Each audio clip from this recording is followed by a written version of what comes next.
Vous m'avez fait comprendre que tout ce que vous le faites pour vous. Alors pourquoi? Tu veux dire la raison pour laquelle je suis devenu avocat? Ou que ton pote vendait de la drogue? Que tu ne savais faire que tricher? Je trichais parce que j'avais Tu besoin. pouvais gagner ta vie autrement, me prends pas pour un con. La vie, c'est ça. Et je suis là.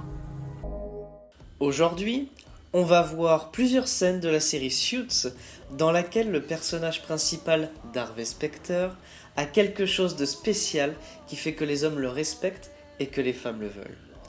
Mais qu'est-ce que vous pouvez apprendre de lui? Comment s'y prend-il? Et mieux encore, comment vous pouvez devenir votre propre Harvey Specter? Dans cette vidéo, vous allez voir 4 clés du charisme que vous pouvez utiliser dans votre vie.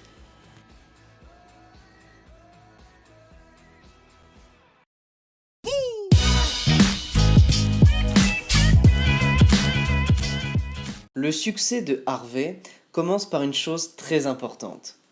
Non, ce n'est pas sa coupe de cheveux. Non, ce n'est même pas sa capacité à repérer un talent incroyable comme Mike Ross. Non, ce ne sont pas ses costumes 3 pièces et ses chaussures italiennes. Alors, quelle est la raison ultime pour laquelle Harvey a un tel succès? Dans le prochain extrait, vous allez en apprendre davantage sur son état d'esprit que je vous invite à adopter si vous voulez atteindre le niveau de réussite de Harvey dans la vie. La question n'est pas là. Les moteurs de McKernan et son entreprise ont quelque chose en commun. Ils gagnent. Comme moi. Il gagne comme moi. Vous avez certainement déjà entendu ce genre de phrase dans des séries, dans des films, mais cette phrase traduit son attitude mentale. Il se voit comme un gagnant. Sa priorité est de gagner tout ce qu'il entreprend. Pour lui, les excuses, elles sont uniquement réservées aux perdants. Par exemple, quand un gagnant commet une erreur, il dit « ça servira, j'apprends la leçon ». Il voit ça comme un challenge à relever. Mais quand un perdant commet une erreur, il dit « ce n'est pas moi, ce sont les autres », il va incriminer les autres. Il voit ça comme une punition. Tout ça pour dire que les gagnants n'ont pas peur d'échouer parce qu'ils n'ont pas peur de prendre des décisions. Ils croient en eux et en leur vision. Maintenant, regardez cette vidéo dans laquelle Harvey parle de la notion de chance dans la vie. Je ne vais pas abandonner maintenant à 2 jours de votre introduction en bourse. Allons, James. Concernant Essington, les pronostics me donnaient perdant. Et puis j'ai gagné. Parce que je gagne. Vous avez gagné parce qu'Edward Darby est venu en renfort. Vous avez eu de la chance. Les types comme vous pensent toujours que les autres ont de la chance. Mais il faut la provoquer. Elle ne vient pas par hasard. Sa volonté est de faire tout son possible pour réussir. Son attitude mentale est forte dans le sens où c'est quelqu'un qui ne se limite pas dans ses blocages, il les surmonte. Mais alors, pourquoi est-il si important d'avoir une puissante image de vous-même? Dans son livre « Rendez-vous au sommet », Zig Ziglar insiste énormément sur l'importance de l'image que tu as de toi-même, parce que cette image va déterminer en grande partie ta confiance en toi et ce que tu penses être capable de faire ou pas. Il raconte l'histoire d'un homme qui fabriquait des faux billets, et il n'utilisait pas des machines pour les faire. Il les dessinait à la main jusqu'au moindre détail. Et il était tellement doué que les gens n'arrivaient pas à faire la différence entre les faux billets et les vrais billets. Et un jour, il s'est fait choper parce qu'un voisin l'a vu avec de l'encre sur les mains. La même encre qui est utilisée pour fabriquer des vrais billets. Et quand il s'est fait arrêter, ils ont trouvé chez lui des dessins et des portraits qu'il dessinait lui-même. Et la police ensuite a mis en vente aux enchères ces dessins. Et écoutez bien, là je vais lâcher le gros truc. Chaque dessin a rapporté plus de 5000 $. Donc ce mec qui était super doué, super talentueux, il aurait pu devenir riche en vendant ses propres dessins. Mais il a préféré tricher et dessiner des faux billets parce qu'il ne croyait pas en lui-même. Zig Ziglar nous explique qu'on est tous victimes de ça jusqu'à un certain degré. Et il nous demande de nous poser la question suivante. Est-ce que tu fais partie de ceux qui dessinent des billets de vin? Ou est-ce qu'au contraire, tu fais partie de ceux qui pensent être capables de dessiner des tableaux à 5000 $? Est-ce que tes objectifs sont à la hauteur de tes talents? Est-ce que tes objectifs sont à la hauteur de ton ambition? La seule chose qui t'empêche de réaliser tes objectifs aujourd'hui, c'est l'image que tu as de toi-même. C'est ce que tu penses être capable de faire ou pas faire. Pour avoir un mental puissant, vous devez aussi penser différemment des autres. Harvey Specter ne suit pas les règles que nous a dictées la vie, c'est un véritable stratège. Maintenant, regardez cette vidéo. Vous allez voir que Mike agit comme 99% des gens, alors que Harvey n'est pas du tout comme ça, il fait partie des 1%. Et si jamais Louis te demande de faire à nouveau quelque chose que je t'interdis, tu feras quoi? Je vous l'ai dit, je n'ai pas eu le choix. Ah oui, le pistolet sur ta tempe. Oui. Quel choix on a quand on nous met un pistolet sur la tempe? De quoi vous parlez? On fait ce qu'ils disent, sinon ils nous tirent dessus. Non, tu prends le pistolet, ou bien tu en sors un plus gros, ou tu les défies. Tu trouves une solution parmi les 250 existantes. Si tu ne réfléchis pas par toi-même, tu n'es peut-être pas fait pour ce boulot. Ça, c'est ce que je vous invite à faire. C'est faire partie des 1%. Si vous pensez différemment, vous ne ferez jamais ce que les autres personnes font, et vous arriverez à vous différencier. La vie est très courte, mais à la minute où vous comprenez ça, vous pouvez en faire quelque chose de plus grand. Nous avons beaucoup de règles dans la vie, à propos de plein de choses. C'est impossible de devenir quelqu'un d'original et différenciant si vous êtes trop sage et que vous ne voulez pas enfreindre les règles. Les règles contrôlent littéralement votre façon de penser et de vous comporter. N'ayez pas peur de les contourner. Un vrai stratège ne baisse jamais sa garde et devrait toujours faire attention aux autres. C'est comme une partie d'échecs. Voici quelques extraits de son état d'esprit. Nous avons une décision à prendre. Elle est déjà prise. Il faut proposer un accord. Aujourd'hui. C'est ce qui nous différencie, vous et moi, Allison. Vous perdez la tête baissée, je gagne haut la main. Vous avez vu l'enseigne? Oui, c'est le rêve de tout avocat. Je n'ai pas de rêve, j'ai des buts. Son attitude mentale de gagnant se reflète également dans son langage corporel. Dominance, autorité, pouvoir, c'est le langage corporel d'Harvey Specter. En tant qu'avocat respecté et meilleur négociateur de New York, son langage corporel doit être soigné. Voyons un exemple maintenant. Je lui ai transmis votre offre, je lui ai présenté et je lui ai même dit de l'accepter. En fait, je l'ai sommé de l'accepter et vous savez ce qu'il m'a répondu? Il m'a dit de vous dire de vous torcher le cul avec. Je sais que vous ne m'avez pas fait venir jusqu'ici pour me dire cette phrase. Vous avez raison. Wyatt m'a dit autre chose. Il m'a dit qu'au lieu de passer des années en procédure et en tribunaux, dans 48 heures, il va mettre ceci en ligne. Ce n'est qu'une ébauche, mais vous voyez le concept? Qu'est-ce que vous nous montrez? Un site internet? Établi sous le nom de domaine de Suntech. Dans cette scène, Harvey négocie avec un acheteur. Mais observez la manière dont Harvey est assis à la table. Il a une position ouverte, large, puissante. Il est à l'aise dans son environnement et il n'a pas peur d'être attaqué et d'être face à son interlocuteur. D'avoir un contact visuel avec lui, alors que son client n'est pas ouvert à la discussion. Ses bras sont croisés, il est tendu et cherche à s'effacer. Harvey agit en position de force, comme un gagnant, alors que son client est désespéré de vendre, il part déjà perdant et ça se traduit dans son attitude corporelle. Maintenant, je souhaite parler d'un problème particulier, la maîtrise de soi, c'est-à-dire la gestion de vos émotions. Prenons un exemple. Vous êtes avec une fille, vous lui envoyez des SMS, tout va bien. Mais un jour, vous envoyez un SMS, mais elle ne vous répond pas. Vous allez donc en direction du canapé pour vous mettre assis et vous dire « Qu'est-ce qui se passe? Peut-être qu'elle est occupée.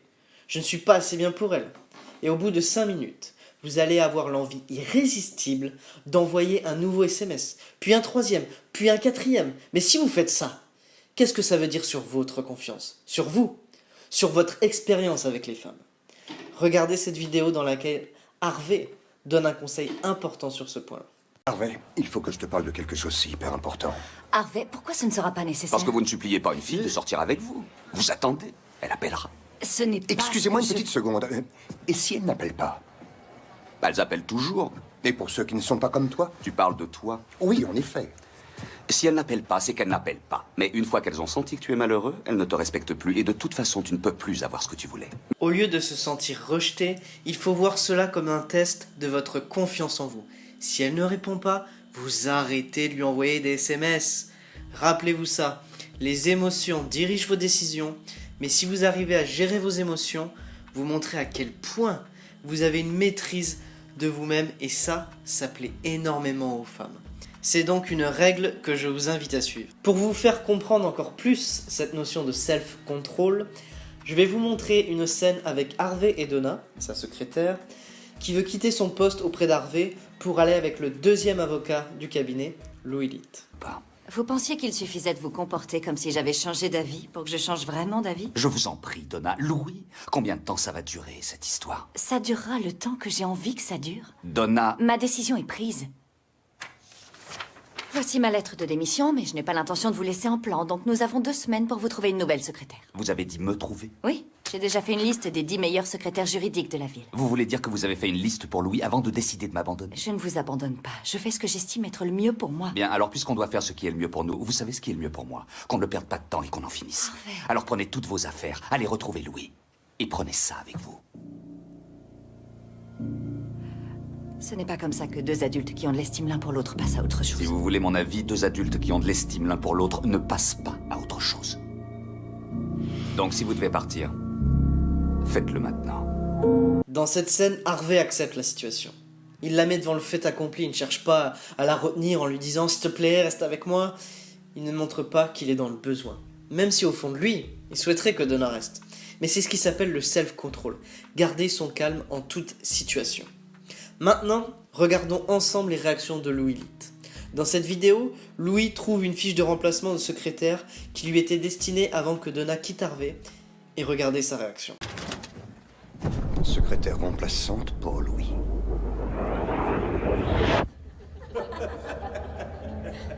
Je suis sûr qu'elle va foutre le camp.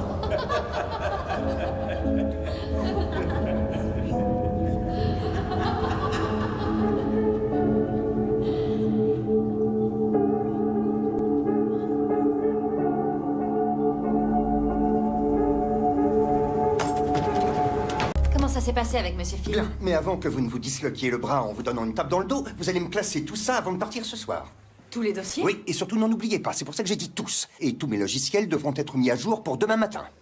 Louis, j'ai des places pour le théâtre, je dois partir à 20h. Deuxième jour, et vous prenez déjà des habitudes de Je ne vois pas fonctionnaire? en quoi le fait de quitter à 20h constitue... Non, on a travaillé jusqu'à minuit, 7 jours sur 7, ça ne lui a jamais percé un œil. Percer un Oui, œil? percer un œil. Vous avez du mal à me comprendre? Attendez, je sais pas si c'est parce que vous n'avez pas eu votre jus de pruneau au goûter, mais je vous avoue que vous me mettez mal à l'aise. Alors que les choses soient bien claires, je ne vous ai pas engagé pour que vous vous sentiez plus à l'aise qu'ailleurs. Vous êtes ici pour faire ce que je vous demande. Et la prochaine fois que vous imprimerez un document dans la mauvaise imprimante, allez le chercher vous-même. Dans ces extraits, nous voyons que Louis agit de manière émotionnelle. Il s'est monté la tête en imaginant que tout le monde allait se moquer de lui parce qu'il pense qu'il n'est pas assez bien qu'Harvey. Il s'imagine des choses alors qu'il ne sait même pas ce que les autres pensent de lui. Et ça, c'est le problème.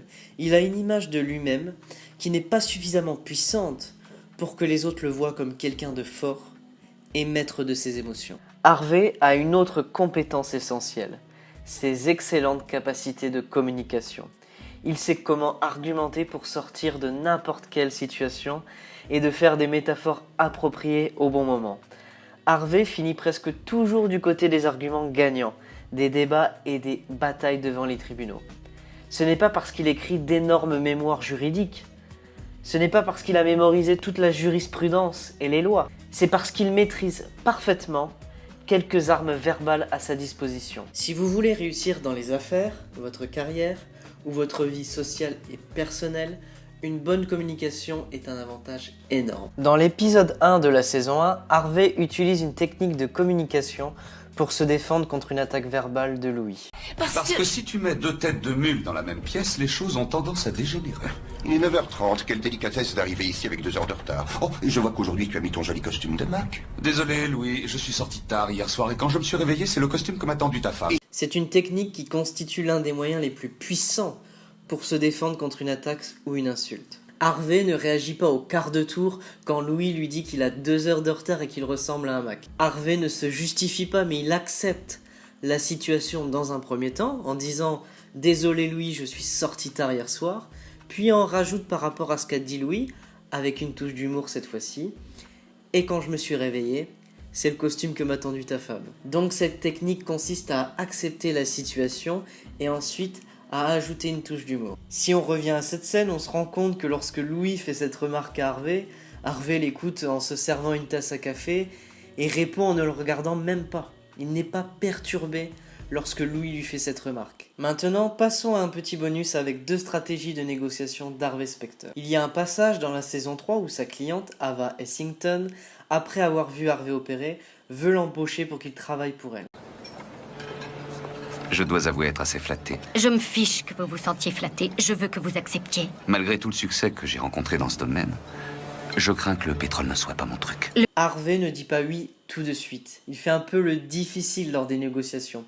En plus, Au moment où il est invité à rejoindre Ava, sa cliente, il est pris au dépourvu par sa demande et il n'a pas vraiment eu le temps de réfléchir à cette opportunité. Dans ce type de situation, il est dans son intérêt, comme dans le vôtre, de ne pas être vu comme quelqu'un de facile, mais au contraire, comme quelqu'un que l'on doit mériter, qui n'est pas simple à avoir.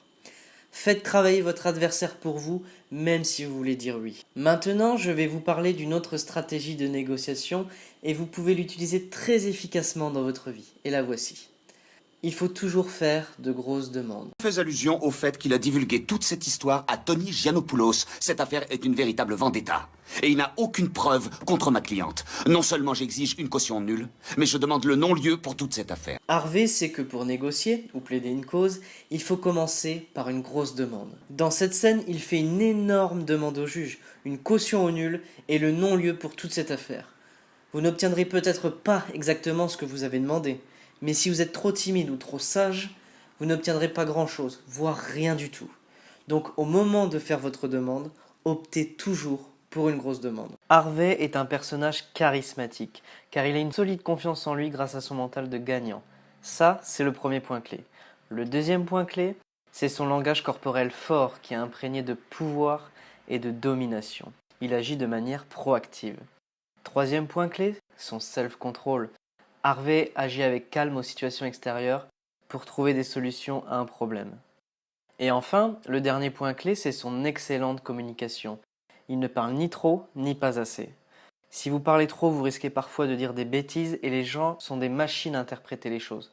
Donc plus vous apprenez à vous taire, moins vous en dites et plus vous pouvez dissimuler vos véritables intentions et garder vos cartes pour vous. Cette vidéo a demandé beaucoup de temps pour les recherches, pour l'écriture et le montage. Si je vois qu'elle fonctionne bien et qu'elle vous aide, je pourrai produire d'autres vidéos dans le même genre. Alors si vous avez envie de voir d'autres vidéos dans ce même type, la façon la plus simple c'est par commencer de laisser un pouce bleu juste en dessous de cette vidéo. Allez-y. Puis partagez la vidéo sur votre mur Facebook. Et bien sûr, vous êtes complètement libre de vous abonner en cliquant sur la petite cloche juste en dessous de la vidéo. Je vous laisse maintenant découvrir le prochain épisode.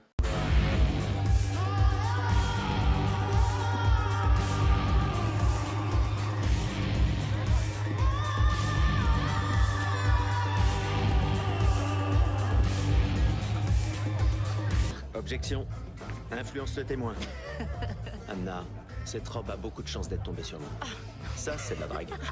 Si je vous dis que je viens de passer 2 heures sans pouvoir détacher mon regard de vous, c'est un fait. Il y a plein de jolies femmes dans ce bar. Votre amie, déjà. Salut. Je vous aime. Mais j'arrive pas à détacher mon regard de vous. C'est un fait, c'est pas de la drague.